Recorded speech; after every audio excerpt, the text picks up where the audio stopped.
Since the beginning of civilization, the world has been full of unknown things. Due to their existence, the balance of mankind's peaceful life has been upset. However, no matter how advanced our technology, no matter how great our scientific breakthroughs, there will always be anomalies that cannot be explained. We don't know where they come from, or what their purpose is. These questions plague mankind and affect our daily lives. It's because of this that we founded the SCP Foundation, an organization dedicated to containing anomalous items, individuals, and phenomena. The SCP Foundation is committed to maintaining the normalcy of the world so that people may live free of fear. While ordinary people live in the sunlight, we must fight anomalies in the shadows. We must prevent them from being exposed to the public so that people may live in a rational and ordinary world. We secure. We contain. We protect.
Jason Carter is a death row inmate. In exchange for clemency, he has agreed to work with the SCP Foundation for 30 days. Upon completion of his work, he will be a free man. Jason Carter is now D503.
D503 was given no clear instruction of the task to be completed.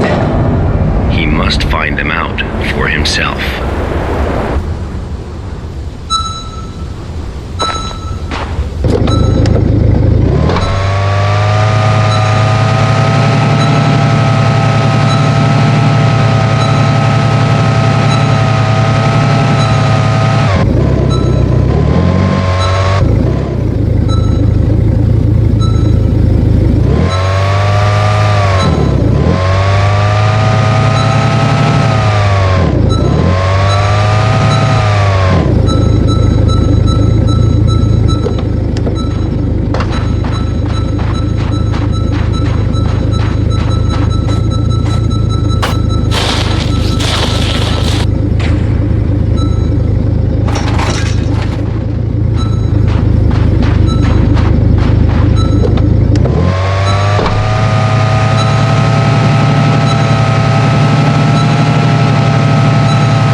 This was D503's first day of work.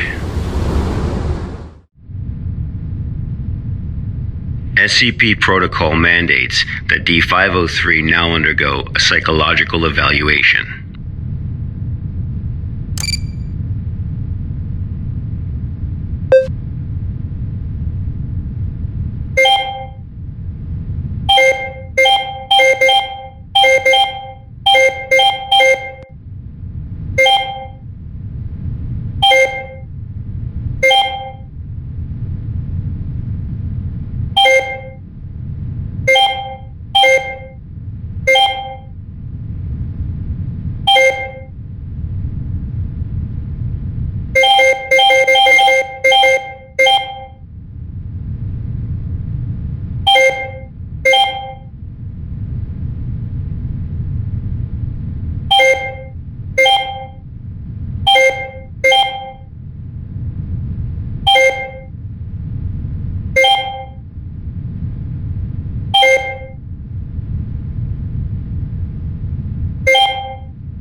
This was the first day D503 psychological data was collected.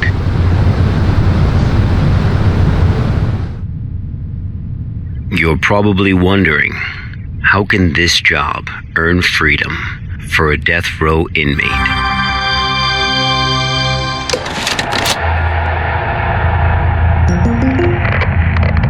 Good afternoon, everyone. I'm Dr. Raymond Ham from Site 83. Welcome to today's training conference. Today, I'm going to share with you a little project I've been working on called SCP-7457. The desert you saw just now is SCP-7457. D503 is a volunteer who we invited to help us learn more about this desert. Prior to the Foundation's involvement with SCP-7457, 329 people went missing in this area. As a precaution, we have introduced lockdown measures as we attempt to find the cause of these disappearances. As everyone here is new to the Foundation, it will be good for you to learn about SCP-7457. Let me explain how it works. Before we get started, are there any questions? Dr. Ham, I'm Will Barton, 3rd Special Squad, Site 86. Hello, Will. Before I came here, I thought I had a basic understanding of the Foundation. I've heard of these anomalies, but only in terms of human anomalies. I had no idea that SCP-7457 was a desert. How do we begin to make sense of this? That's a good question, Will. All the unexplained phenomena we are monitoring are being labeled anomalies. Human anomalies, regional anomalies, artifact anomalies, and various other phenomena beyond our control. The work of the Foundation is to isolate these anomalies and prevent the public from, shall we say, experiencing them? Okay, next question. Hello, Dr. Ham. I'm Mark Harris, a research intern from Site 27. In the video, we saw D503 picking up garbage in the desert. Why did it do that? And what does this have to do with anomalies? Okay, Mark.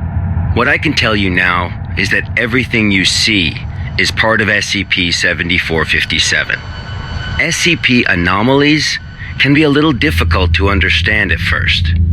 Just know that it, or they, have their own rules. Perhaps you'll understand what I mean once we finish watching the video. Okay, let's move on.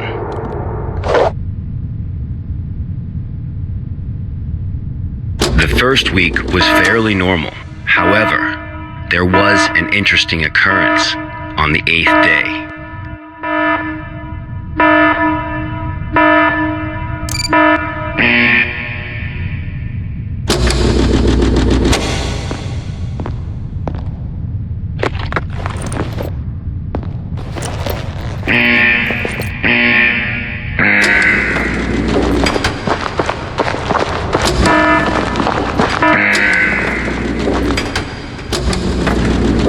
Let's have a look at what happened.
That night, D503's psychological data showed abnormal fluctuations. Analysis tells us that D503 is dreaming.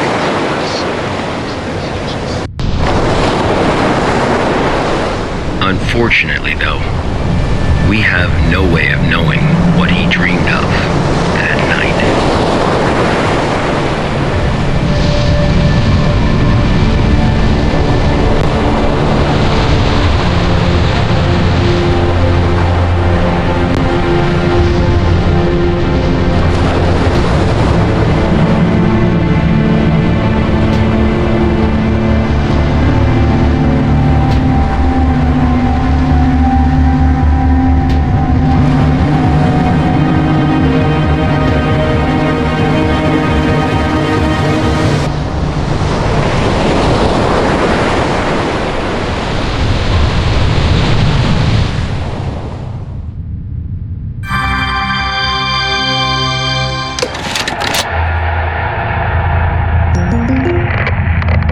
The 8th day marked a significant turning point, the start of SCP-7457's impact on D503. Are there any questions before we go on? Hello, Dr. Ham. I'm Spencer Jones from the Special Operations Department of Site-21. Hello, Spencer. It's still unclear as to why D503 needs to pick up all of this trash. If you wanted to monitor his psychological response to SCP-7457, why not just leave him out in the desert? Why assign him these tasks when there are already psychological evaluations taking place? Okay, our analysis has indicated that SCP-7457 produces a new cluster of trash every 8 minutes and 37 seconds. If waste collection is not done regularly, all that trash may soon flow into our world. It is worth noting, though, that the quantity of waste created here pales in comparison to the amount produced by humans. However, it still has the potential to become a significant problem in the future. By assigning these tasks to D503, we can monitor his reactions while also containing the trash.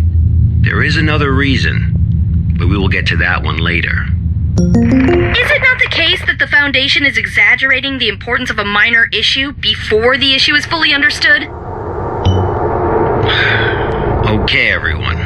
I must emphasize that behind us is the general public, who are wholly unaware of any of this. Being meticulous and maintaining a serious attitude is essential at the SCP Foundation. Any oversight or underestimation of the enemy may result in disaster. Thank you, Dr. Ham. I understand. Good. Let's move on. The effects of SCP-7457 on D503 became most obvious on day 15 of the test.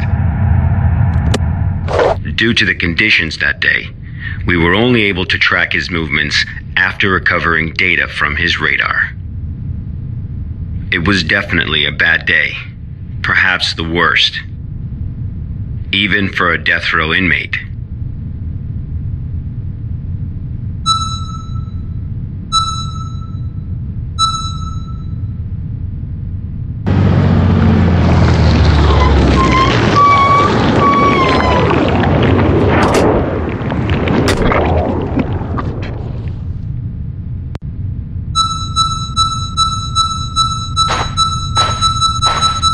D503 found a radar that perfectly resembled his own.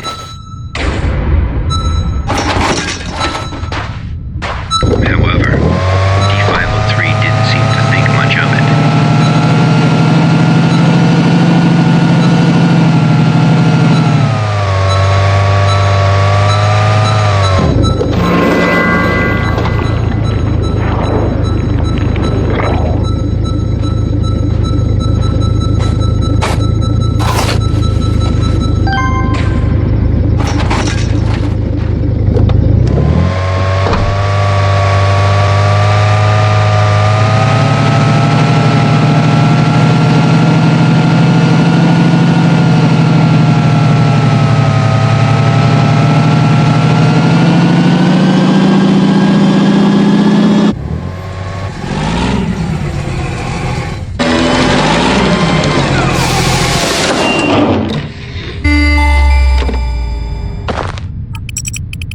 Persistent adverse physiological reactions proved to be a challenge for D503. He still managed to complete his work on day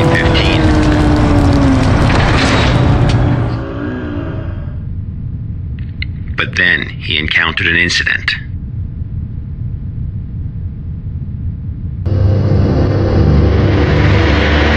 A sandstorm.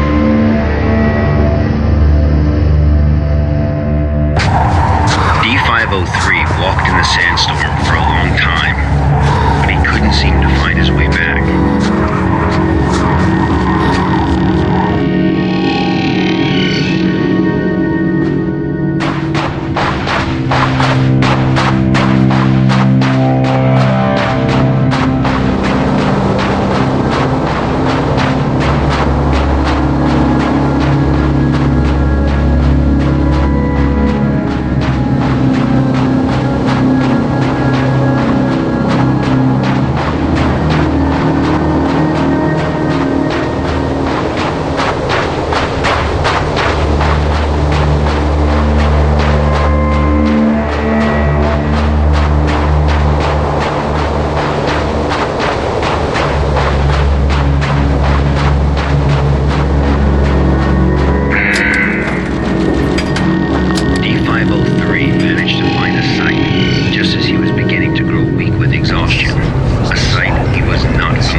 Experienced a call from an unknown voice.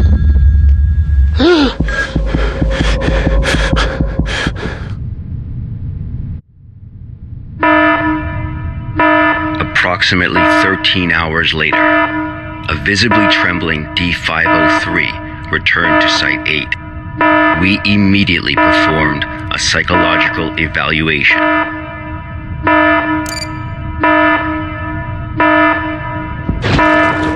Major fluctuations can now be observed in D503's physiological data.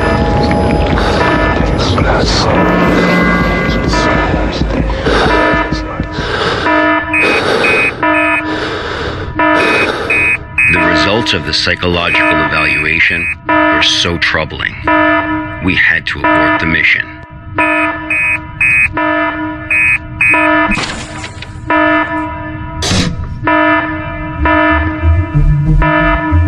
D503 was able to break away from the Foundation's control. He has seen the test results of other Level D personnel who were analyzed at SCP-7457. That's right, none of the Level D personnel at SCP-7457 have ever been able to leave this desert.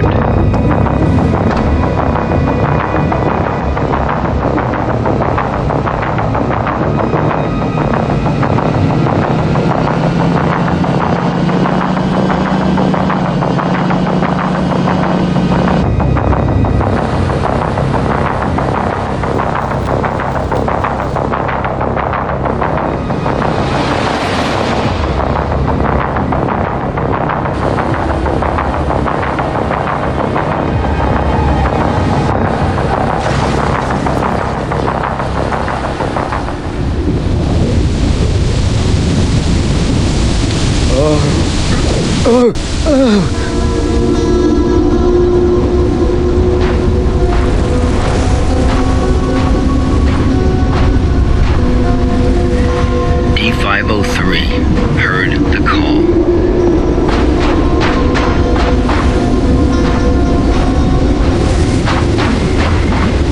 Humans often believe that their fate is in their own hands, that all choices come from their own free will. They don't realize that we humans form only a small part of this world. Out there, in the unknown world, we are as insignificant as a grain of sand in this vast desert.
Instincts led him.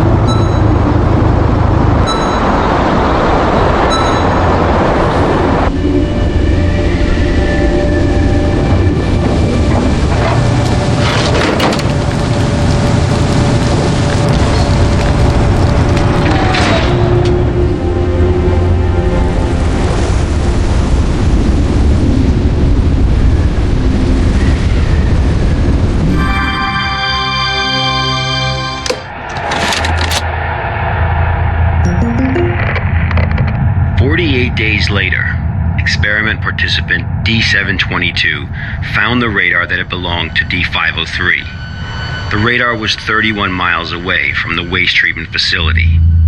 All the data we have came from this radar. People entering SCP-7457 will suffer varying degrees of psychological stress within an acute period. It manifests as a range of neurological and mental disorders, as well as severe and unexplained hallucinations. So far, not one participant has left the desert unscathed. The Foundation has tested 31 Level D personnel in an area spanning 2,267 square miles. Our testing continues. When you work for the Foundation, you will face various anomalies. Some can kill you, some may drive you crazy, and some will make you feel that living is worse than death. Let this be very clear. SCP-7457 is just a taste of what you will face in the future. Before joining the Foundation, you were all leaders in your respective fields and industries. Researchers, special forces, FBI agents, national security experts. Well, SCP does not care how smart you are, how accomplished you are. It doesn't matter to them how many doctorates and titles you have.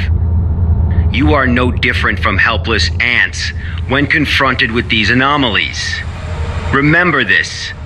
It is the most important advice you will receive. Do not take risks. You will die. You are not as special as you think you are. If you encounter an anomaly, put your pride and curiosity aside. Run, because that's the only thing you can do. God won't protect you here. Welcome to the Foundation, rookies. I'm Dr. Raymond Ham, and this ends the first class of our employee induction program.